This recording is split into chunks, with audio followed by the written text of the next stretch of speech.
Hero Alam hero Alam hero Alam, হ্যাঁ এটা হচ্ছে হিরো আলম। আর এই মানুষটাকে আমি একসময় প্রচণ্ড ভালোবাসতাম এবং এর ভিডিও আমি খুব বেশি পরিমাণে দেখতাম, অনেক বেশি পরিমাণে দেখতাম, কেননা এর ভিডিওগুলো মানুষকে আনন্দ দেয়। সেই কারণে আমি এই হিরো আলমের ভিডিও দেখতাম।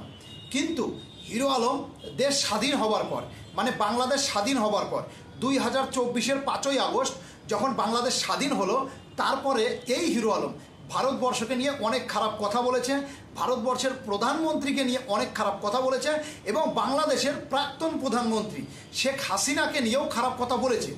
সে শেখ হাসিনাকে খারাপ কথা বলুক, নো প্রবলেম, শেখও আমাদের না আর হাসিনাও আমাদের না, তুমি শেখ হাসিনাকে নিয়ে খারাপ কথা বলো, নো প্রবলেম। কিন্তু ভারতবর্ষের প্রধানমন্ত্রী, আমাদের প্রধানমন্ত্রী নরেন্দ্র মোদীকে নিয়ে অনেক খারাপ কথা বলেছিল। আর সে ভেবেছিল হয়তো এই খারাপ কথাগুলো বলে আমি বাংলাদেশের একজন বড় লিডার হব, কেননা বাংলাদেশের মানুষ এখন তাকেই ভালোবাসে যে ভারতের বিরুদ্ধে কথা বলে, যে ভারতের প্রধানমন্ত্রীকে খারাপ কথা বলে, যে শেখ হাসিনাকে খারাপ কথা বলে, তাকেই বাংলাদেশের মানুষ নেতা মনে করে, বাংলাদেশের মানুষ ভালোবাসে। কিন্তু এই হিরো আলম ভুলে গেছে যে এটা সেই বাংলাদেশ যেখানে দেশ স্বাধীন হলে পরে, সেই দেশ স্বাধীনের 50 বছর পরে গিয়ে সেই মানুষটার মূর্তি ভেঙে ফেলে দেওয়া হয়, যে স্বাধীনতা এনে দিয়েছিল তার মূর্তি ভেঙে ফেলে দেওয়া হয়। তো হিরো আলম এটা ভুলে গেছিল, সেই কারণে বর্তমানে এখন হিরো আলম বাংলাদেশের মানুষের কাছেই মার খাচ্ছে, আর বাংলাদেশের মানুষ মেরেছে হিরো আলমকে।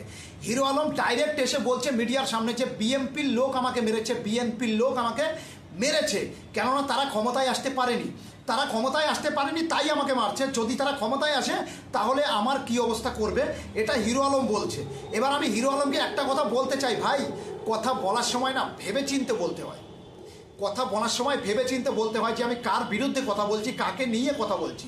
হিরো আলম ভাইকে আমি কেন ভালোবাসতাম, কেননা সেই মানুষটা অনেক খারাপ কথা, অনেক অবজ্ঞা সহ্য করার পর একটা জায়গা তৈরি করেছিল বাংলাদেশে। কিন্তু সেই জায়গাটা সে হিন্দুস্তানে মানে ভারতবর্ষেও তৈরি করেছিল, ভারতবর্ষের অনেক মানুষ তাকে ভালোবাসতো। কিন্তু এখন তার ব্যবহার আর তার কথাবার্তা দেখে এখন সত্যিই আমার মনে হয় যে সে অশিক্ষিত, হিরো আলম অশিক্ষিত। কেননা হিরো আলমকে আমি আগে প্রচণ্ড ভালোবাসতাম, সে অশিক্ষিত হোক, সে যাই হোক, সে মানুষকে আনন্দ দিতে পারতো, মানুষকে ভালোবাসতে জানতো। কিন্তু সেই হিরো আলমই এখন ভারতবর্ষকে ডাইরেক্ট অপমান করে, সেই হিরো আলমই বাংলাদেশের মানুষের কাছে ডাইরেক্ট মার খায়। এই হিরো আলম সত্যিই অশিক্ষিত ভাই। এই হিরো আলমের সেই ক্ষমতাটা নেই, সে বোঝার ক্ষমতাটা নেই যে এটা সেই বাংলাদেশ যেখানে কোনো মাইনরিটি নেই, যেখানে কোনো সিস্টেম নেই। আজকে তাকে ভালোবাসা হচ্ছে, কালকে তাকে মারা হবে, এটাই হচ্ছে বাংলাদেশের নিয়ম। এই জিনিসটাই হিরো আলম বুঝতে পারেনি। আমি সেই কথাটাই বলছি, হিরো আলম একটা কথা বলবো আজকে ভাইও বলবো না, স্যারও বলবো না, ডাইরেক্ট বলছি, হিরো আলম মানুষ হও, বুঝতে শেখো, সমাজকে চিনতে শেখো।